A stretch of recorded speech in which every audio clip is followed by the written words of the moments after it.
अस्सलाम वालेकुम स्टूडेंट्स, कैसे हैं आप लोग? ठीक हैं जी। My name is Mohammad Irfan, HOD of mathematics, apex group of college Gujranwala. बेटा हम आप लोगों के लिए ऑनलाइन क्लासेस का सिस्टम आगाज़ कर रहे हैं। यानी सबसे पहले हम मैथ के बारे में बात करेंगे। यानी मैथ की ऑनलाइन क्लासेस का आगाज़ हो चुका है। तो इंशाल्लाह बेटा हम मैथ का जो सबसे पहले चैप्टर स्टार्ट करेंगे वो चैप्टर नंबर 1 है। तो बेटा चैप्टर नंबर 1 यानी फंक्शन एंड लिमिट्स। यानी फंक्शन, पहले हम फंक्शन के बारे में बयान करेंगे, डिफ़ाइन करेंगे, उसके बाद हम लिमिट्स के बारे में डिफ़ाइन करेंगे। सबसे पहले बेटा बात होगी फंक्शन की। यानी फंक्शन क्या चीज़ है?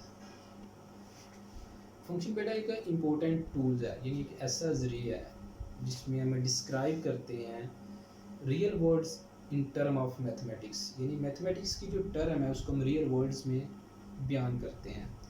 या आम लफ्ज़ों में हम कह सकते हैं जो फंक्शन है,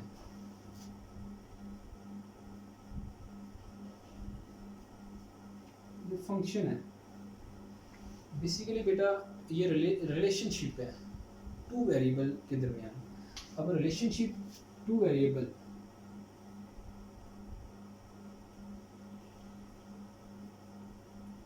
ऑफ टू वेरिएबल,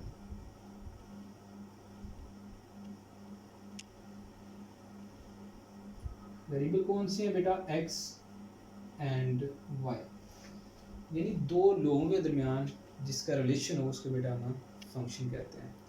और फंक्शन, जो कंसेप्ट ऑफ फंक्शन है, जिस फंक्शन के बारे में बात कर रहे थे, अब concept of function,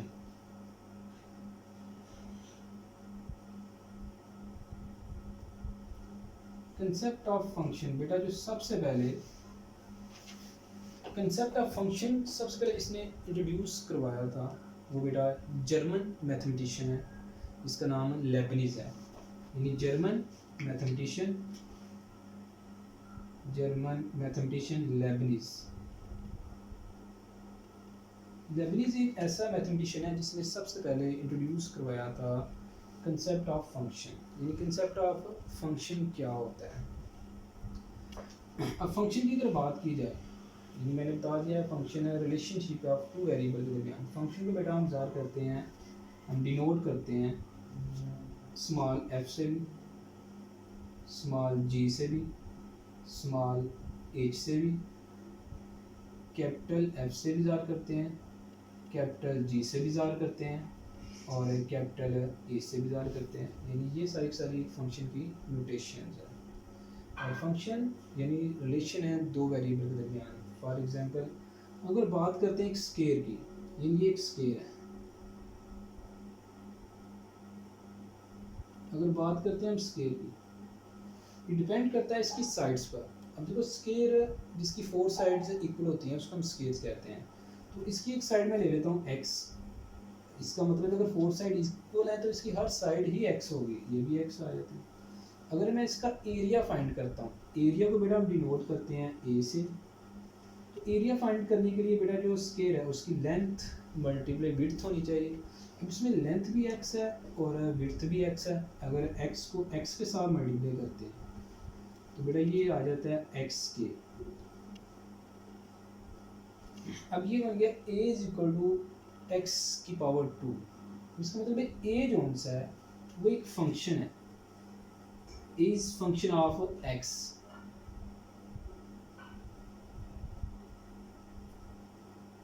of x यानी जो a जो सा वो फंक्शन किसका x है, यानी दो वेरिएबल के दरमियान है रिलेशनशिप इसकी आ गई है। और बेटा हम फंक्शन को इस तरह भी लिख सकते हैं y equal to function of x, ये भी लिख सकते हैं क्योंकि इसके अंदर भी दो वेरिएबल है, एक y वेरिएबल है और एक x वेरिएबल है। अब x वेरिएबल और y वेरिएबल इनको क्या कहते हैं? बेटा जो x है वो बेसिकली एक डोमेन है और जो y है वो बेटा एक रेंज है। अब बात होगी डोमेन और रेंज की। यानी मैंने पहले बताया फंक्शन के अंदर दो वेरिएबल के दरमियान रिलेशन होगा। अब वो कौन किस किस का रिलेशन होगा? बेटा वो एक डोमेन का रिलेशन होगा और एक रेंज का रिलेशन होगा। सबसे पहले बेटा हम डोमेन के बारे में बात करते हैं। डोमेन क्या है? अब फंक्शन, यानी फंक्शन इसमें f x into y, x into y. अब इसमें जो एक्स ये एक सेट है, जो एक्स एक सेट है, एक्स एक सेट है। अगर सेट है तो इसका मतलब है जो एक्स है वो डोमेन किसकी है, फंक्शन ऑफ एक्स की, फंक्शन ऑफ एफ की। यानी एक्स एक सेट है जो डोमेन है, हम कह सकते हैं इसको, यानी x set is a domain of F, यानी एक्स डोमेन किसकी है, एफ की। दूसरी बात में बेटा हम रेंज की बात करते हैं, यानी रेंज क्या है, इसमें बेटा कहते हैं फंक्शन x इंटू वाई। अब इसमें जो डोमेन जो फर्स्ट एलिमेंट है उसको हमने बेटा डोमेन बोला था। अब इसमें जो y है, y एक सेट है, y set is a range of f। तो इसमें x set is a domain of f थी, इसमें y set is a range of f है। हम ये भी कह सकते हैं जो फंक्शन है वो एक मशीन है, फंक्शन एक मशीन है। ये मैं लिखता हूँ, मैं कहता हूँ फंक्शन एक मशीन है, ये एक मशीन लिखता हूँ, इसका नाम मैं एफ लिख लेता हूँ। यानी फंक्शन को हमने एफ से ज़ाहिर किया था, फंक्शन एक मशीन है। इसके अंदर दो चीज़ें यूज़ की जाती हैं, एक बेटा इसमें इनपुट होता है और एक इसमें आउटपुट होता है। इनपुट को बेटा हम डिनोट करते हैं एक्स के साथ और आउटपुट को बेटा हम लिखते हैं वाई के साथ। अगर इसको लिखा जाए तो हम लिख सकते हैं y equal to function of x. इसमें एक्स एक इनपुट वैल्यू है और वाई इसमें एक आउटपुट वैल्यू है। इसकी रियल लाइफ एग्जांपल में बेटा मैं आपको बताता हूँ, जिस तरह मोबाइल है, मोबाइल एक मशीन है जिसको हम फंक्शन कहते हैं। इसमें अगर हम मैसेज टाइप करते हैं वो डोमेन है, और मैसेज हम जिसको सेंड करते हैं वो उसकी रेंज है, ठीक है। तो अगर फर्दर इसके अंदर न्यूमेरिकल एग्जांपल को देखा जाए, यानी इसकी एग्जांपल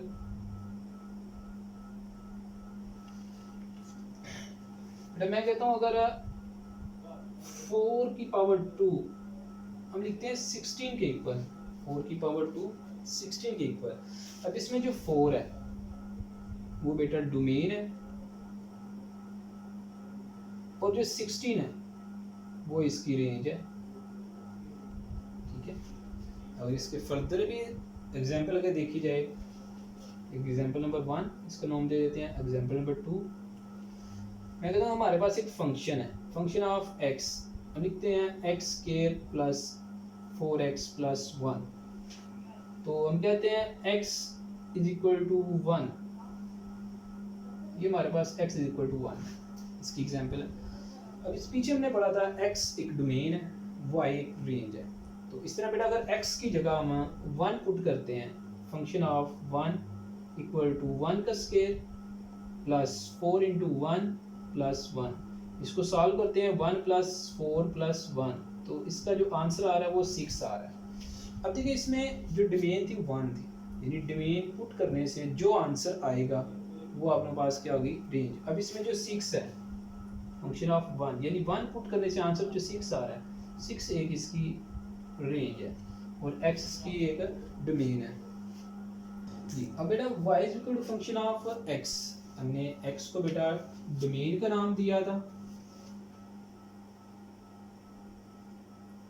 और y को बेटा हमने रेंज का नाम दिया था। अब इसके अलावा डोमेन को बेटा हमने इनपुट वैल्यू भी बोला था और रेंज को हमने आउटपुट वैल्यू भी बोला था। इन दोनों के अलावा बेटा हम x को इंडिपेंडेंट वैल्यू भी कहते हैं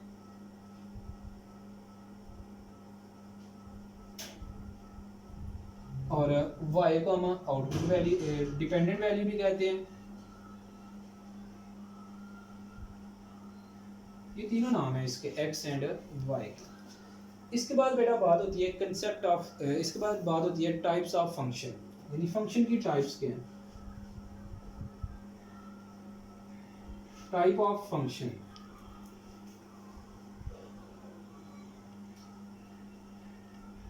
अब फंक्शन की टाइप्स, फंक्शन की टाइप में सबसे पहले बेटा आप लोगों के पास आती है अलजेब्रिक फंक्शन, जिसको यानी first type algebraic function. Algebraic function, अब अलजेब्रिक फंक्शन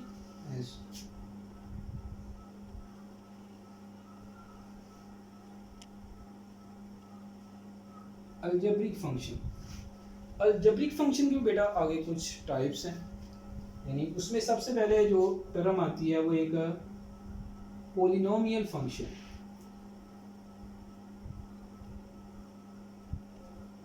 अब पोलिनोमियल फंक्शन क्या है बेटा? पोलिनोमियल फंक्शन आप लोगों ने पीछे पढ़ा हुआ है, तो इसको बेटा हम कसीर रकमी भी कहते हैं। तो पोलिनोमियल को बेटा हम डिफाइन करते हैं यानी पी ऑफ एक्स से, आगे इसका जो फंक्शन होता है ए एन एक्स की power n plus a n minus one x की power n minus one plus and so on plus a naught x की पावर ज़ीरो या एक्स की पावर भी नॉट। अब इसमें बेटा जो a n minus one and so on a naught, ये बेटा एक रियल नंबर है। इसमें जो x है बेटा वो एक वेरिएबल है, जो n है बेटा वो n जो सा वो पॉजिटिव होना चाहिए और नॉट अ नेगेटिव, यानी n नेगेटिव नहीं होना चाहिए। और उसके बाद n एक्सपोनेंट भी नहीं होना चाहिए, यानी फ्रैक्शन भी नहीं होना चाहिए। एक्सपोनेंट का मतलब है पावर में यानी बटे में भी नहीं आना चाहिए, फ्रैक्शन में यानी बटे वाली टर्म में भी नहीं आना चाहिए। For example n not equal to p over q, यानी ओवर की फॉर्म में भी n नहीं होना चाहिए। अब इसमें जो an है वो एक लीडिंग कोएफिशिएंट है,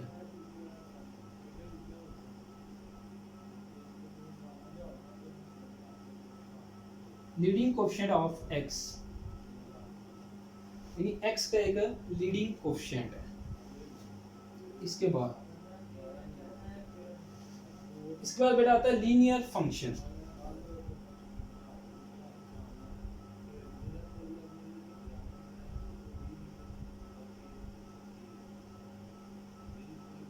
अब बेटा लीनियर फंक्शन क्या होता है? जिसमें वेरिएबल की पावर यानी पोलिनोमियल फंक्शन की पावर 1 होनी चाहिए, यानी पोलिनोमियल फंक्शन की पावर 1 होनी चाहिए, उसको बेटा हम लीनियर फंक्शन कहते हैं। और लीनियर फंक्शन को हम लिखते हैं function of x equal to ax plus b।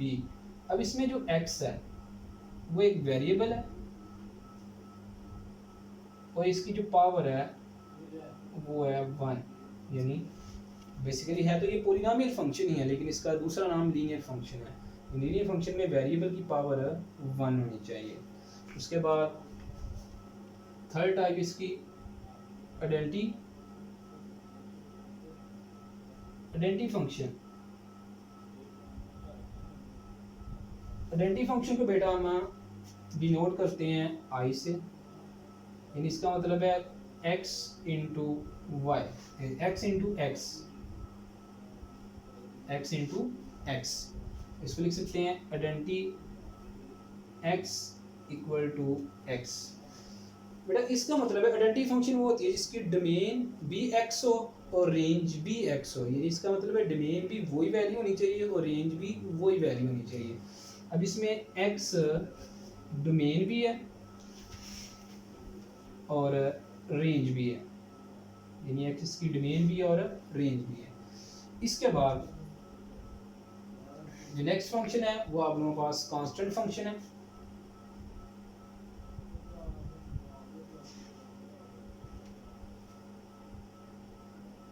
Constant function बेटा, कांस्टेंट फंक्शन को हम c से ज़ाहिर करते हैं, c फंक्शन यानी x इंटू वाई, यानी इसको लिखते हैं c function of x equal to a। यानी कांस्टेंट फंक्शन वो होता है जिसके अंदर बेटा कोई वेरिएबल नहीं होना चाहिए, उसको हम कांस्टेंट फंक्शन कहते हैं। ठीक है, इसके बाद बेटा आप लोगों के पास जो सेकंड इसकी फिफ्थ टाइप है वो रैशनल फंक्शन है। रैशनल फंक्शन कौन से होते हैं बेटा? हमने ये बड़े अच्छे तरीके से फर्स्ट ईयर में पढ़े हुए हैं। रैशनल फंक्शन वो होते हैं जो p और क्यू की फॉर्म में आते हैं, और इसमें जो p और जो q है वो एलिमेंट होते हैं एक इंटीजर के, और इसमें जो q है वो नॉट इक्वल टू 0 होना चाहिए, उसको बेटा हमारा रैशनल फंक्शन कहते हैं। रैशनल फंक्शन के बाद हमारे पास बेटा जो नेक्स्ट टाइप्स आती है फंक्शन की वो है एक्सपोनेंशियल फंक्शन।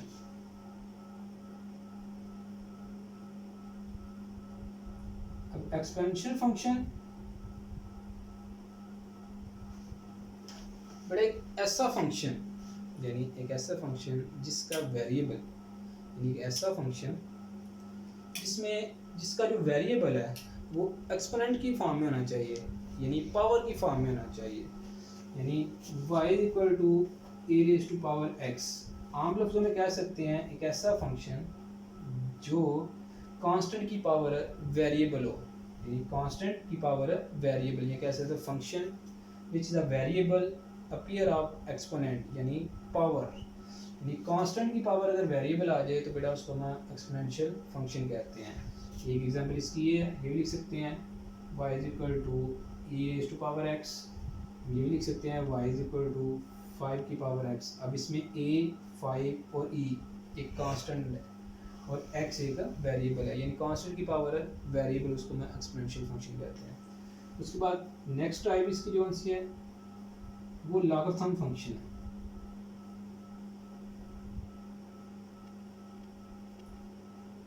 अब लॉगरिथम फंक्शन कौन सा होता है, यानी लॉग की बात हो गई है, लॉगरिथम यानी लॉग का लफ्ज़ आ रहा है, इसका मतलब जो लॉग में टर्म आ जाए उसको बेटा हम लॉगरिथम फंक्शन कहते हैं। फॉर एग्जांपल हम लिख सकते हैं x equal to if a raise to power y, then लिख सकते हैं log of y, log of यानी y is equal to log of a raise to power x, यानी ये लॉगरिथम फंक्शन है, यानी जो लॉग की फॉर्म में आ जाए। अब इसमें जो a है बेटा वो नॉट इक्वल टू 0 होना चाहिए, और जो इसकी पावर है वो 1 से ग्रेटर होनी चाहिए, क्योंकि अगर 0 आ जाएगा log 0 0 होता है, अगर log 1 आ जाए तो log 1 भी 0 होता है। इसके बाद log के अंदर दो टाइप्स हैं, एक होता है कॉमन लॉगरिथम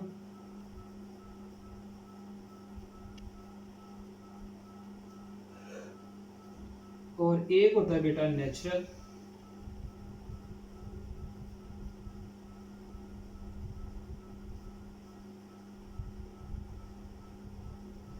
कॉमन लॉगरिथम को बेटा हम लिखते हैं, जो हम लिखते हैं LOG वाला, इसको हम कॉमन लॉगरिथम कहते हैं। जो नेचुरल लॉगरिथम होता है जिसको बेटा हम LN से ज़ाहिर करते हैं लॉगरिथम में।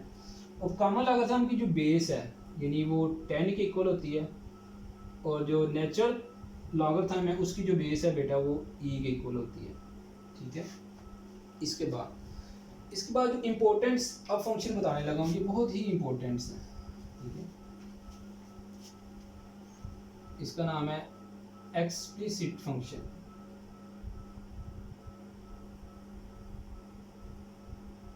एक्सप्लिसिट फंक्शन, और एक्सप्लिसिट फंक्शन वो होता है जिसमें बेटा हम y को आसानी के साथ सॉल्व कर सकते हैं, और जिसमें x जो है वेरिएबल है, यानी y को बहुत ही आसानी के साथ सॉल्व कर सकते हैं। फॉर एग्जांपल हम लिखते हैं y equal to function of x, इसमें y आसानी के साथ सॉल्व हो जाएगा। हम फर्दर एग्जांपल जो पीछे मैंने एग्जांपल दी थी एक फंक्शन की, function of x equal to x square plus 4x plus 1, यानी वो है। हम लिख सकते हैं y इक्वल टू यानी x square plus 4x plus 1, यानी इसमें y बहुत आसानी के साथ सॉल्व हो जाएगा, बहुत इजी सॉल्व हो जाएगा, क्योंकि x की वैल्यू इसमें पुट करेंगे तो y की वैल्यू आ जाएगी। ठीक है, इसको बोलते हैं एक्सप्लिसिट फंक्शन कहते हैं। इसके बाद टाइप्स है इम्प्लिसिट।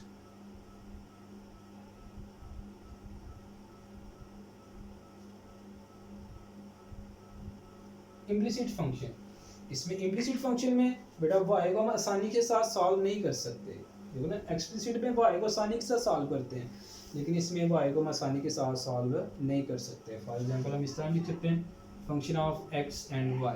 हाँ, दूसरे लैंग्वेज में बेटा हम इसको कह सकते हैं जिसमें x और y दोनों मिक्स होकर आ जाए, उसको बेटा हम इम्प्लिसिट फंक्शन कहते हैं। इसकी भी एग्जांपल ये है, अगर x स्क्वायर y है प्लस x एंड y है plus y square equal to 1, यानी ये इम्प्लिसिट फंक्शन की एग्जांपल है। ठीक है, इसके बाद हमारे पास आ जाता है इवन फंक्शन।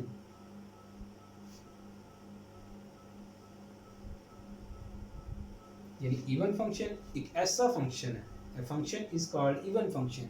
कब होगा? अगर किसी भी फंक्शन में नेगेटिव वैल्यू पुट करने से आंसर पॉजिटिव आ जाए। यानी ऐसा फंक्शन जिसमें नेगेटिव वैल्यू पुट करने से आंसर पॉजिटिव आ जाए उसको हम इवन फंक्शन कहते हैं। इसके बाद जो नेक्स्ट टाइप है odd function.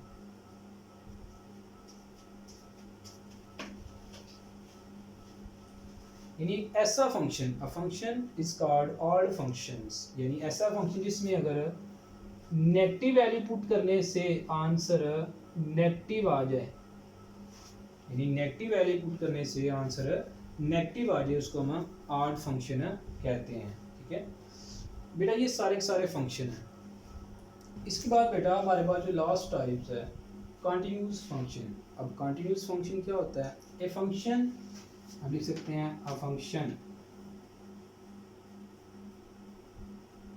f, a function f is continuous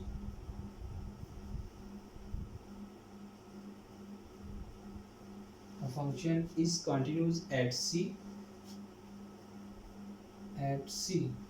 के बारे में बात बताता हूँ। if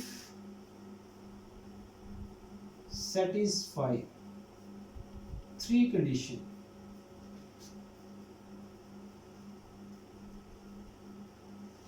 conditions. यानी कंटिन्यूस फंक्शन वो होता है जिसके अंदर तीन कंडीशन सेटिस्फाई की जाए, उसको बेटा हम कंटिन्यूस फंक्शन कहते हैं। इसकी जो फर्स्ट है फंक्शन ऑफ सी, इसको बेटा हम डिफाइन करें, इज डिफाइंड, ये डिफाइंड होना चाहिए। उसके बाद second type limits x approach कर रहा है सी को, फंक्शन ऑफ सी एग्जिस्ट होना चाहिए, यानी एग्जिस्ट होना चाहिए। उसके बाद इसकी जो थर्ड टाइप्स है लिमिट्स एक्स अप्रोच कर रहा है सी को, function of x is equal to होना चाहिए फंक्शन ऑफ सी। अब इसमें सी क्या है बेटा? हम सी लिखते हैं, सी अप्रोच करता है एक्स, सी अप्रोच करता है एक्स। यानी एक्स में एक डोमेन है, इनपुट वैल्यू है, इंडिपेंडेंट वैल्यू है, यानी इसकी वैल्यू गिवन होती है, वो उस फंक्शन में पुट करती हैं। अगर तीनों फंक्शन ये सेटिस्फाई हो रहे हैं, थ्री कंडीशन, तो बेटा उसको हम बोलते हैं कंटिन्यूस फंक्शन। तो बेटा ये हमारा फर्स्ट लेक्चर था, इंशाल्लाह आप सेकंड लेक्चर की बात करेंगे। ओके बेटा, शुक्रिया।